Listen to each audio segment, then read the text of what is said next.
Alors bonjour à tous, je tiens tout d'abord à remercier le comité d'organisation et particulièrement le Dr Younes Belaichi de m'avoir invité et de m'avoir proposé ce sujet. Alors le syndrome prémenstruel, il affecte 20 à 40% des femmes. En fait, ce chiffre est certainement sous-estimé. Je pense qu'une femme sur deux en souffre en silence parce qu'elle pense que c'est normal. Quand une jeune adolescente à la puberté, elle commence à avoir mal au moment des menstruations, elle pense que, elle demande à sa maman, elle lui dit c'est normal, même moi j'ai toujours mal et donc pour elle c'est normal. En fait c'est dû à un déséquilibre entre les œstrogènes et la progestérone. C'est dû à un déséquilibre entre les œstrogènes et la progestérone, mais aussi à une dépression de certains micronutriments et un profil de tension pulsionnelle élevée.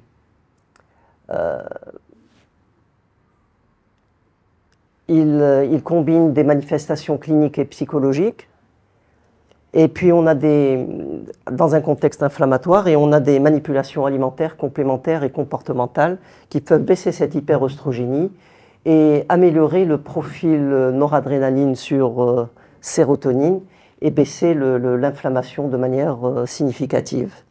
Alors les hormones sexuelles chez la femme sont très importantes. C'est ce qui permet à la femme d'avoir une santé physique et mentale correcte, mais il ne faut pas en avoir de trop. Quand on en a de trop, ça a des effets délétères. On va essayer d'aborder le sujet en voyant un petit peu la physiologie normale des femmes. Ensuite, on va aborder la pathophysiologie et qui va aboutir sur quelques leviers nutritionnels qui vont nous permettre de soulager ce syndrome. Alors, le rythme biologique normal, le cycle menstruel de la femme est divisé en trois phases. La phase folliculaire, où on a le follicule primordial qui mature progressivement pour arriver au follicule de De Graaf sous l'effet des œstrogènes qui sont basses ici et qui montent progressivement pour arriver à un pic. Et tout ça sous l'effet de la FSH qui est l'hormone hypophysaire.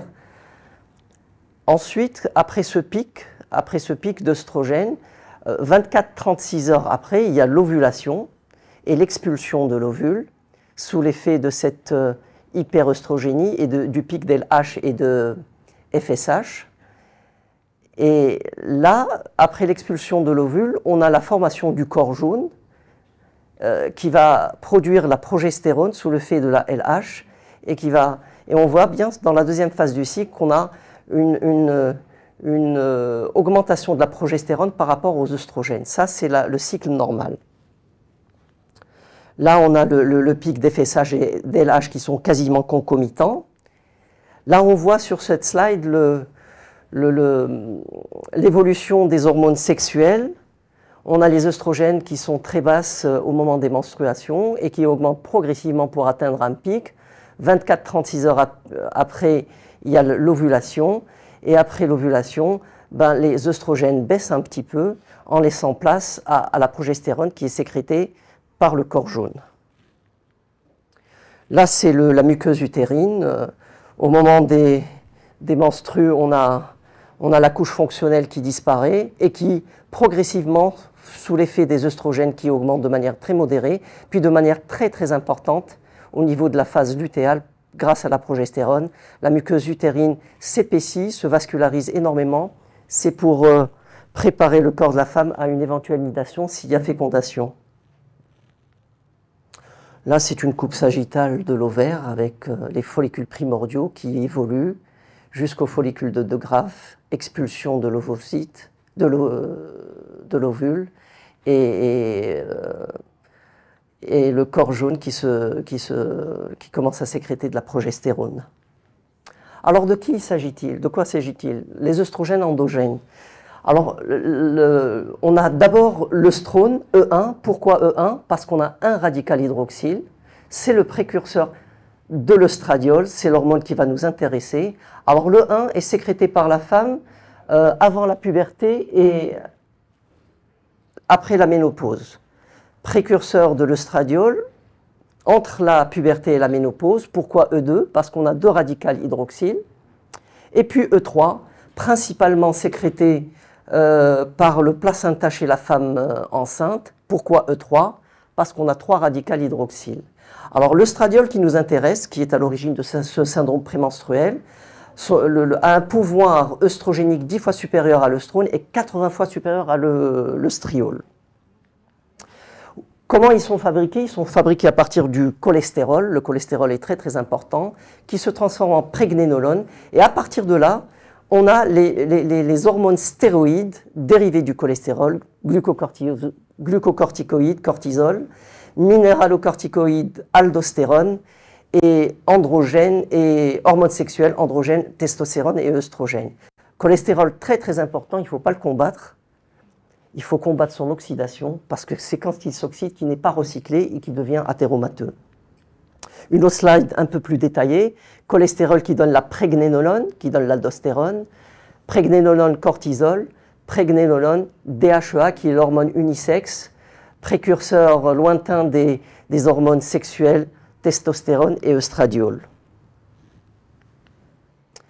Où se fait la stéroïdogénèse? Elle se fait dans la mitochondrie, sous la membrane de la mitochondrie. Le cholestérol rentre dans la mitochondrie grâce à une enzyme qu'on appelle STAR, et à ce niveau-là, il est transformé en prégnénolone, et à partir de là, on a les hormones stéroïdes et bien entendu les œstrogènes. Très importante ces slides, on va y revenir, et on va revenir à cette enzyme STAR.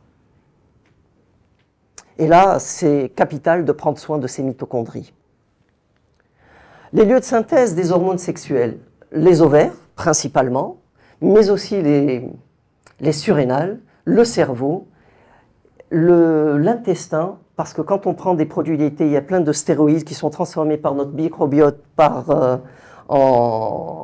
en œstrogène, et puis le tissu adipeux très important, quand on en a beaucoup, il transforme les androgènes sous l'effet d'une aromatase en œstrogène. Si bien que l'aromatisation, quand une femme est grassouillette, a un peu de gras, à la ménopause, elle va fabriquer des œstrogènes en plus, on aura une imprégnation œstrogénique, et donc elle ne va pas sentir le climatério, pas les bouffées de chaleur, mais elle a plus de risque de cancer du sein. Contrairement à une femme qui est plus mince, elle va pas aromatiser, elle aura ses androgènes, elle fera plus d'ostéoporose, elle aura plus de bouffées de chaleur, mais elle est moins à risque de faire un cancer du sein. On a vu les œstrogènes endogènes, il y a aussi les œstrogènes exogènes. Ils sont catastrophiques, c'est les perturbateurs endocriniens, les phtalates, les bisphénols A, mais il n'y a pas que le A, il y a jusqu'à la lettre Z, les parabènes. Les perturbateurs endocriniens sont des substances qui interfèrent avec nos hormones et donnent une réponse altérée. On les trouve dans tous les aspects de notre vie, dans l'eau potable, dans les pesticides, dans nos habits, les cosmétiques, les lieux de travail, les lieux de transport. Alors, quels sont les mécanismes d'action des œstrogènes? Les mécanismes d'action d'œstrogènes, c'est une hormone stéroïde, lipophile de bas poids moléculaire. Son récepteur est à l'intérieur du cytoplasme et comme il est de bas poids moléculaire, l'œstrogène traverse la membrane cytoplasmique, se colle à son récepteur et ce complexe va migrer à travers la membrane nucléaire du noyau pour se fixer sur les gènes et donner l'action promotrice des œstrogènes. Si bien que si l'œstrogène ne se lie pas à son récepteur, il ne va rien se passer. Et là, on pense à certains leviers nutritionnels qui vont venir empêcher l'œstrogène de se coller par compétition à ce niveau-là. Les œstrogènes, leurs effets, ils agissent principalement sur les tissus de reproduction, les seins, l'utérus, mais également le cerveau, le système cardiovasculaire, le muscle, l'os.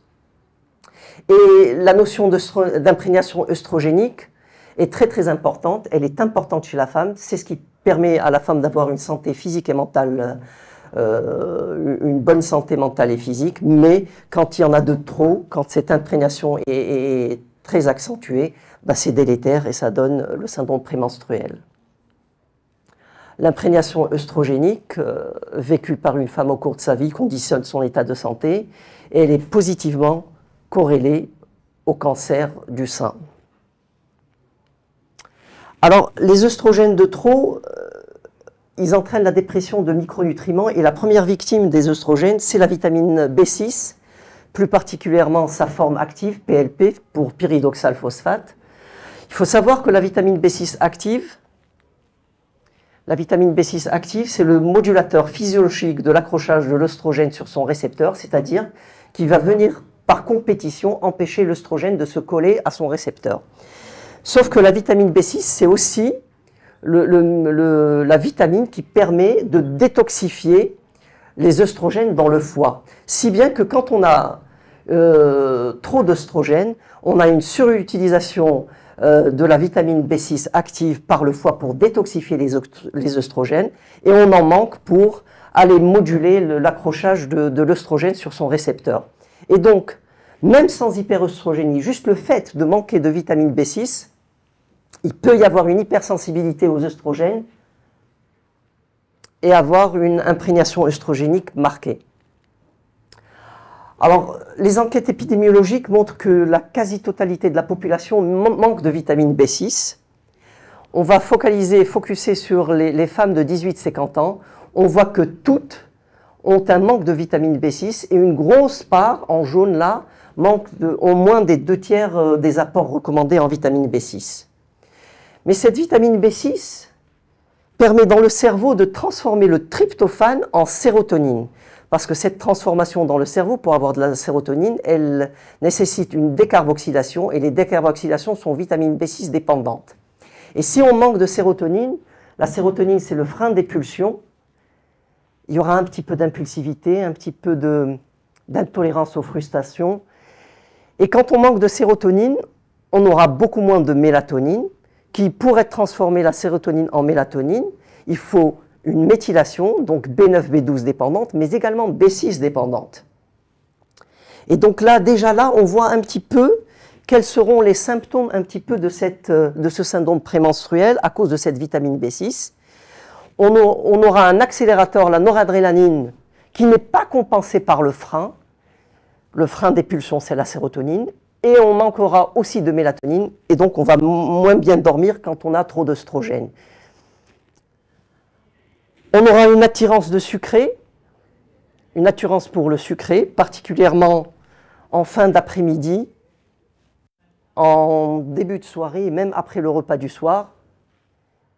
Les femmes vous disent « Khasni shi haja haloua ». On aura l'aggravation de la tension pulsionnelle élevée, impulsivité, un caractère un petit peu colérique. Ne m'en voulez pas, c'est la vitamine B6 qui fait ça et le manque de sérotonine, mesdames. On appelle ça un petit peu aussi un caractère un petit peu grognant, mais il y aura aussi une difficulté d'endormissement et des troubles du sommeil. Donc juste le manque de vitamine B6 nous explique un petit peu toute une grosse partie de la panoplie des symptômes du syndrome prémenstruel. Alors le magnésium, au moment du pic ovulatoire, cette hyperœstrogénie, on ne sait pas pourquoi, fait baisser le magnésium, et pendant la phase lutéale, la deuxième partie du cycle, on a une baisse de la magnésémie. Et si on a une baisse du magnésium, le magnésium c'est le modulateur de tous les stress, ben on aura du stress et de l'anxiété. Le magnésium c'est le minéral de la mitochondrie pour fabriquer de l'ATP, donc on aura moins d'énergie, on sera fatigué. Et comme le magnésium, c'est la pompe à sodium-potassium est magnésiodépendante, ben, on aura de la rétention d'eau et de l'œdème de fatigue. Il y a aussi les œstrogènes qui entraînent une augmentation de la perméabilité capillaire et favorisent le passage d'eau dans les tissus, avec une rétention d'eau au niveau des tissus œstrogénosensibles, particulièrement le sein et le tissu adipeux au niveau des hanches et des genoux. Et quand on a une extravasation de liquide pollué, c'est la cellulite inflammatoire polluée par quoi? Par les perturbateurs endocriniens, entre autres. Il y aura une altération du tissu conjonctif et des capitons fibrosés qui sont très douloureux juste au toucher. On peut aussi avoir de l'acné, des troubles du transit dans le syndrome prémenstruel. Et puis, en définitive, on a une hyperœstrogénie ou bien une hypersensibilité aux oestrogènes, avec ou sans hyperœstrogénie. et une imprégnation œstrogénique plus marquée et importante qui est délétère. Cette hyperestrogénie, elle est soit vraie, soit due à une insuffisance lutéale par manque de progestérone. Et quand c'est une insuffisance lutéale, on appelle ça une hyperestrogénie relative. Alors cette hyperestrogénie se voit dans le syndrome prémenstruel, en cas de surpoids à cause de l'aromatase qui transforme les androgènes en œstrogènes, dans le traitement substitutif de la ménopause qu'il faut éviter au maximum, et en cas d'hypersensibilité aux œstrogènes par manque de magnésium, de vitamine B6, mais également d'oméga 3. On va y revenir, les oméga 3. Et là, il y a un rôle structurant des phytoœstrogènes qui sont juste extraordinaires, qui permettent de soulager ce syndrome. Alors, quels sont les leviers pour avoir une activité anti-œstrogénique? Comment inhiber l'aromatase? Il suffit d'utiliser des polyphénols, le thé vert, les polyphénols de grenade, les champignons, et bien sûr gérer un petit peu le surpoids, avoir moins de graisse. Comment rentrer en compétition avec les récepteurs à œstrogènes? Parce que si l'œstrogène ne se colle pas à son récepteur, il ne se passe rien. Il suffit d'utiliser le soja, les phytoœstrogènes de soja, mais également les féculents, les légumes secs, et les lignanes de graines de lin broyées. On utilisera aussi la vitamine B6 et le magnésium, et les oméga 3. Pourquoi les oméga 3? Parce que les œstrogènes circulent dans le sang, leur transporteur c'est le HDL. Et quand la femme est saturée en graisse saturée, les œstrogènes satellitent sur le HDL pendant très longtemps et circulent très longtemps. Par contre, quand la femme est saturée en oméga 3, le satellitage est réduit. Les oméga 3 permettent aux œstrogènes de se détacher de l'HDL au niveau du foie, où ils vont être détoxifiés. Le dernier levier pour réduire l'activité œstrogénique, c'est l'orientation de la détoxification des œstrogènes vers une voie non œstrogénique au niveau hépatique. Et ça, c'est très, très, très important. Alors, au niveau du foie, la détoxification de tous les toxiques liposolubles, y compris les œstrogènes, on les rend hydrosolubles au niveau de la phase 1 et 2, puis au niveau de la phase 3, ils sont éliminés par les émonctoires. Un peu plus de détails. La première phase, c'est la fonctionnalisation, on a un métabolite instable. La deuxième phase, c'est la conjugaison. Le métabolite devient hydrosoluble, élimination par les émonctoires. Dans le cas des œstrogènes, la phase 1. La phase 1, on va retenir deux voies, la voie des 2 OH qu'on voit ici et la voie des 16 OH. La voie des 16 OH est une voie génotoxique, c'est-à-dire que le catabolite, quand les œstrogènes empruntent ces voies, est beaucoup plus œstrogénique que les œstrogènes. Alors que la voie des 2 OH, elle permet d'avoir un produit non œstrogénique, non toxique. Ça se fait grâce à l'indole 3-carbinol et le sulforaphane. C'est quoi l'indole 3-carbinol? C'est les crucifères. Il faut abuser des choux, des choux-fleurs, du chou kale, des brocolis, des choux de Bruxelles. Et une étude a montré que l'utilisation de l'indole 3-carbinol permettait d'augmenter les métabolites d'œstrogènes dans les urines. La deuxième phase de la détoxification, la phase 2, c'est que cette voie des 2 OH doit être méthylée. Et pour être méthylée, il faut de la B6, B9 et B12. Et quand c'est méthylé, on obtient du 2-méthoxyœstrone. Ce 2-méthoxyœstrone qu'on voit ici grâce à la méthylation, B9, B12, B6 dépendante, donne ce 2-méthoxyœstrone est anti-cancer et anti-angiogène, si bien que le 2-méthoxyœstrone est une molécule endogène fabriquée par le corps de la femme avec des activités anticancéreuses puissantes inductibles par la nutrition, par l'indole 3-carbinol, les crucifères, mais également le romarin. Alors le traitement de première intention du syndrome prémenstruel, le magnésium bien entendu, ça coule de source, il faut avoir du bon magnésium, pas du magnésium marin, du glycérophosphate de magnésium, la vitamine B6, la B9, la B12, les acides gras oméga 3, les flavonoïdes, les antioxydants, les polyphénols, les phytoœstrogènes de soja, les graines de lin broyées, les féculents, les légumes secs, le potassium pour avoir moins d'œdème, pour contrecarrer le sodium, le silicium, c'est le silicone naturel des tissus conjonctifs, du tissu conjonctif, c'est pour renforcer la paroi des capillaires pour qu'il n'y ait pas de perméabilité accentuée. Alors, quels sont les aliments qui sont pourvoyeurs de syndrome prémenstruel? Il y a d'abord le café. Le café, pourquoi le café favorise le syndrome prémenstruel? Parce qu'il fait pisser le magnésium dans les urines, parce qu'il empêche l'absorption des vitamines B6, B9, B12, et parce que le café entraîne le relargage par l'estomac de l'histamine qui est inflammatoire. Il y a aussi le ginseng, c'est anecdotique, mais il a une action caféine-like, et il favorise la production d'androgènes.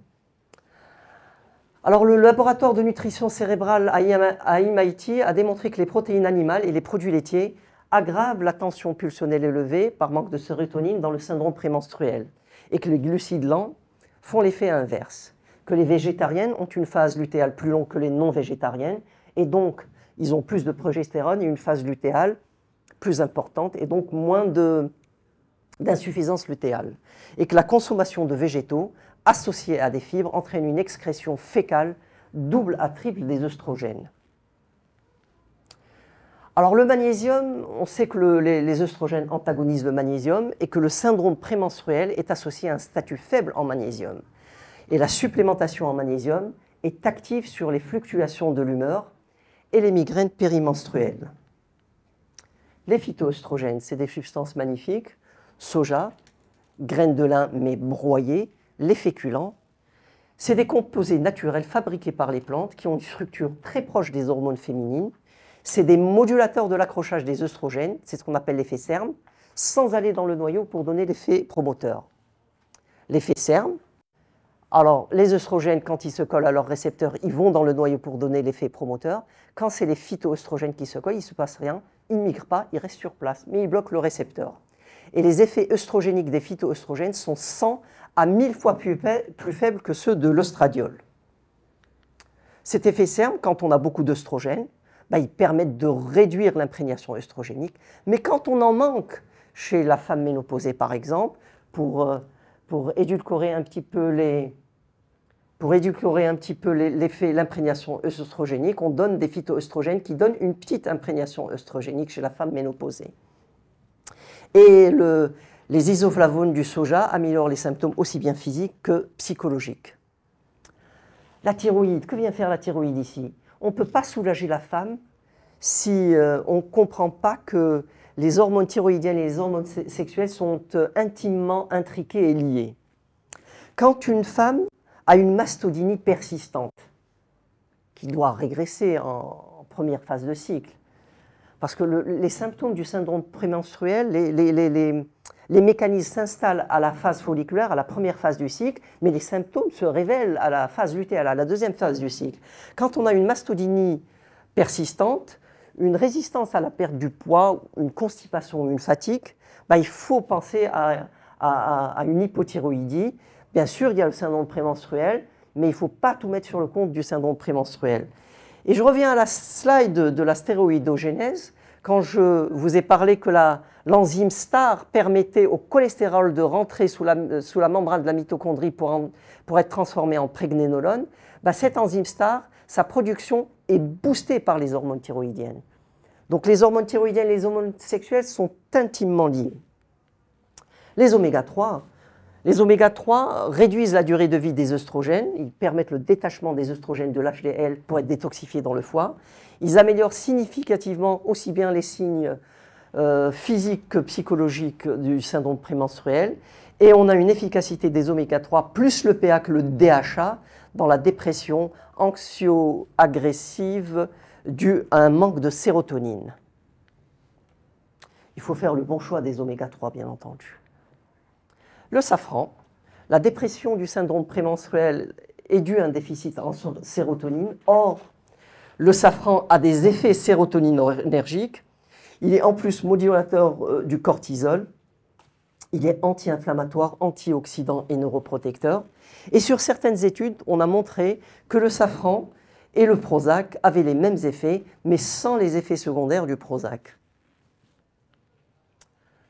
Le cacao, le chocolat, mesdames, du chocolat, 2 à 3 carreaux de chocolat noir, à plus de 70%, a un effet sérotoninergique. Vers 16-17 heures, mesdames, prenez 2 ou 3 carreaux de chocolat noir avec une poignée d'amandes non salées, de préférence 1 ou 2 fruits. Ça vous permet d'avoir un peu plus de sérotonine qui va compenser l'excès de noradrénaline et permettra de manger plus léger et mieux dormir le soir. Pourquoi le cacao a un effet sérotoninergique. Parce que le cacao inhibe la transformation du tryptophane dans le foie en nicotinamide, et donc on aura plus de tryptophane qui va passer dans le cerveau et être transformé en sérotonine, puis en mélatonine. Bien sûr, il faut de la B6, de la B9 et de la B12. Le gâtillier, enfin, il est connu pour ses effets sur les cycles hormonaux depuis la nuit des temps. Il inhibe la FSH et donc réduit les œstrogènes. Il augmente la LH et donc augmente la progestérone. Son indication dans le syndrome prémenstruel et l'hémastagie est reconnue par l'OMS et fréquemment utilisée en Allemagne. Et on n'observe quasiment pas d'effets secondaires avec le gâtillier. Et je vous remercie pour votre attention. Vous avez parlé des phytoestrogènes de soja. Oui. Dans nos officines, on a même des produits pour la ménopause où il y a marqué sans soja. Parce qu'on a entendu que le soja, quand il passait dans le foie, les passages hématiques, devenait œstrogène. Alors, qu'est-ce que vous pensez de tout ça? Alors, on a des boîtes de compléments alimentaires. Alors, moi je parle du soja alimentaire. Le soja, le tofu, ou les graines de lin broyées.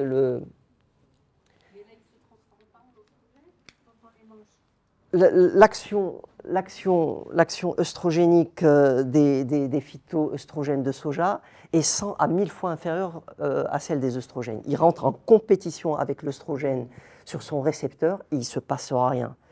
L'avantage du phytoœstrogène, quand on est ménopausé, on n'a plus d'œstrogène, ça permet d'avoir une petite action 10 fois, 100 fois inférieure à celle des œstrogènes pour un petit peu essayer à la dame de supporter un petit peu ses bouffées de chaleur et le climatère. Et pratiquement, comment on fait pour les manger? Les féculents déjà, les graines de lin broyées, 2 cuillerées à soupe par jour, dans une salade, dans une soupe, chichal, hiva, soba, sur une salade broyée. Non broyée, ça rentre, ça sort de la même manière. Si c'est broyé, le microbiote va transformer le polyphénol qui est la daïséine en équol. Et l'équol, c'est le principe actif anti-cancer des phytoœstrogènes. Les phytoœstrogènes ont une mauvaise presse, ils sont déconseillés par les oncologues en disant qu'ils sont cancérigènes. Les phytoœstrogènes alimentaires préviennent le cancer du sein. En cochimiothérapie, ils sont bénéfiques. Après le traitement du cancer du sein, ils permettent de réduire les récidives, d'éviter les métastases et d'augmenter l'espérance de vie de la dame avec une meilleure qualité de vie. Jamais de phytoœstrogènes en complément s'il y a un risque de cancer ou s'il y a une antériorité de cancer œstrogénodépendant. D'accord, mais en nourriture, ça protège. Vous avez dit les graines de lin Broyées. 2 cuillères par jour. Une cuillère à soupe, à 2 par jour, oui. Et ça protège aussi la prostate de monsieur. Ben oui, c'est pour l'équité. Oh. Et le lait de soja? Oui, oui. Pas les produits laitiers. Pardon? Pas le lait de vache. Non.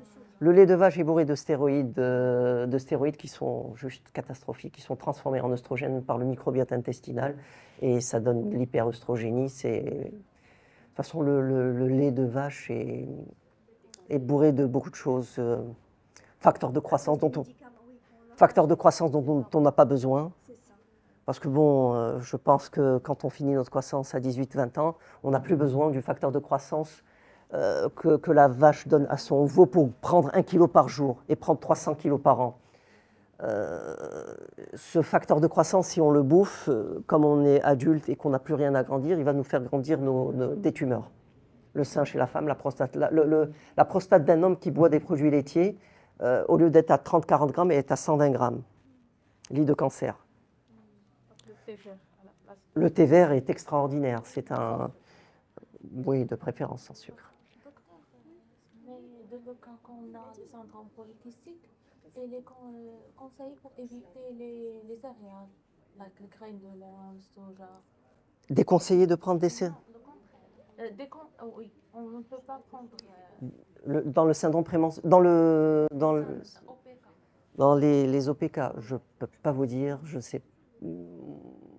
L'OPK, pour moi, les SPOC sont dus à une hyperinsulinisme et à une hyperandrogénie. Est-ce qu'on ne va pas donner de phytoœstrogène? Je ne sais pas. Je n'en vois pas la contre-indication, mais bon, si vous avez quelque chose de documenté, je suis preneur. Docteur, pour la ménopause précoce, Oui. la ménopause précoce, est-ce que c'est héréditaire? Ah là, la ménopause, chauffe, l'hérédité, tous les problèmes de santé, les problèmes tout ce qui est civilisationnel, la génétique, elle est coupable à 10%. 90%, c'est la manière avec laquelle c'est notre mode de vie. Et cette alimentation ultra transformée, cette pollution, ce stress. Non, la génétique, elle n'est pour rien. D'ailleurs, l'épigénétique, on peut avoir le gène du cancer, mais en ayant un mode de vie, un lifestyle correct, je crois qu'on peut verrouiller le gène du cancer. C'est ce qu'on appelle la méthylation. On fait taire, on scotche le gène. Soit on a une mauvaise hygiène de vie, et on vit dans le stress, la pollution et dans les excès. Et ben le gène, on fait en sorte qu'il s'exprime. On peut le scotcher comme on peut le déverrouiller.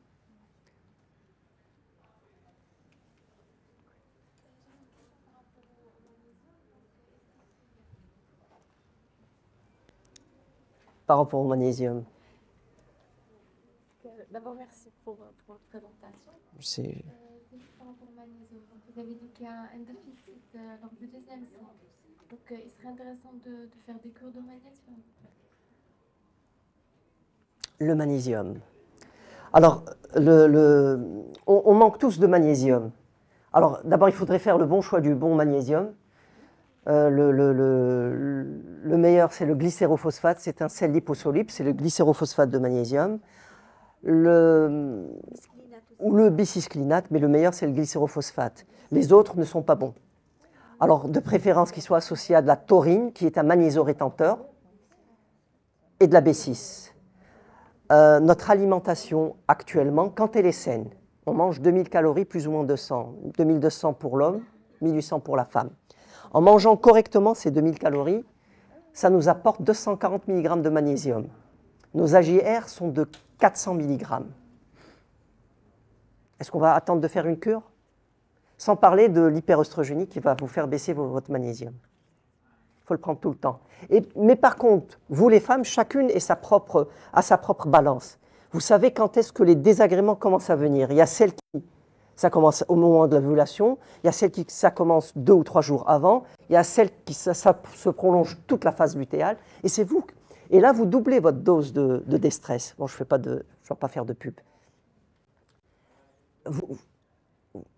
Vous doublez votre dose et vous voyez que même les œdèmes que vous avez, parce que vous prenez 1 à 2 kg d'œdème, mais parce que la pompe à sodium-potassium ne marche pas, parce qu'elle est magnésiodépendante, et avec le pic de stradiol au moment du pic ovulatoire, le magnésium baisse, on ne sait pas pourquoi, mais c'est factuel. Et là, en prenant ça, même les œdèmes vont partir.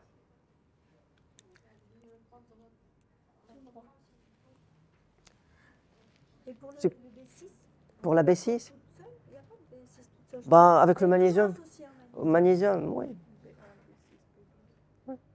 Et de toute façon, la B9 et les 12 sont importantes pour qu'il y ait méthylation, pour transformer la sérotonine en mélatonine pour bien dormir. Parce qu'il y a aussi les troubles du sommeil.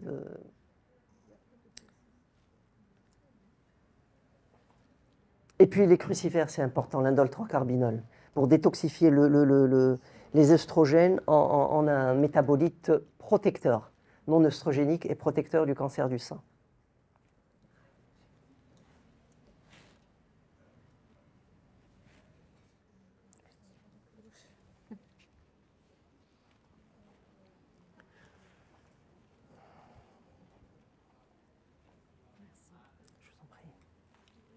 Je n'ai pas très bien compris pourquoi une femme qui a un corps plus ferme, qui a donc plus de gras, moins de gras, a plus de risque de souffrir de syndrome prémenstruel. Parce qu'elle parce qu'elle, comme elle n'a pas de graisse, ces androgènes ne vont pas être transformés en œstrogènes. Parce que les œstrogènes sont transformés au niveau du gras grâce à une enzyme qu'on appelle l'aromatase. Comme elle n'a pas de gras, elle n'aura pas d'aromatase. Donc elle aura moins d'œstrogènes, elle fera un peu plus de bouffées de chaleur, mais moins de cancer du sein. Un peu plus d'ostéoporose aussi. Mais on a les leviers nutritionnels pour éviter l'ostéoporose aussi. Et comment passer le cap de la ménopause de manière en douceur.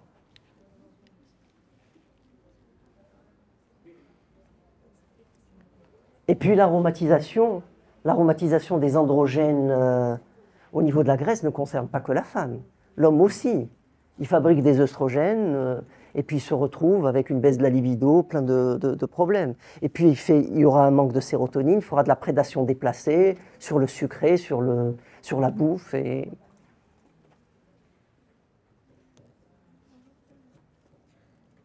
C'est vraiment top ce que vous... Ah non, c'est pas moi j'ai juste... Je suis en train de dire aux gens de lire. Mais je l'ai laissé exprès pour que vous la preniez en photo parce que vraiment, parce qu'on on n'arrête pas de se plaindre, vous nous embêtez et tout ça, mais nous aussi on est embêtants, on est... Parce qu'à 2 reprises, j'ai commencé puis j'ai arrêté. Non, il faut juste lire les 3 premières lignes et la dernière, c'est tout, après le reste... Et je lui dis à tout le monde de lire. C'est sympa.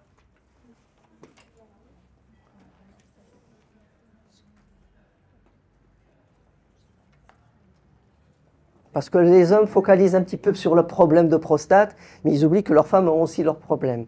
Et donc il faut un petit peu d'équité dans tout cela. Et je constate qu'il n'y a pas la parité, il n'y a que des femmes. Studieuse, toujours. Ouais.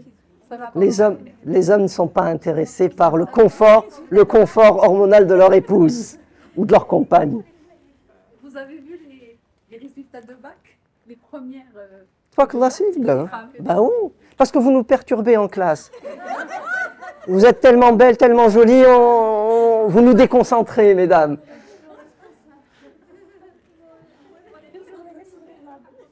Toujours responsable. Mais gentiment, c'est pas méchant ce que je dis. On n'est rien sans vous, mesdames. Très bien, merci.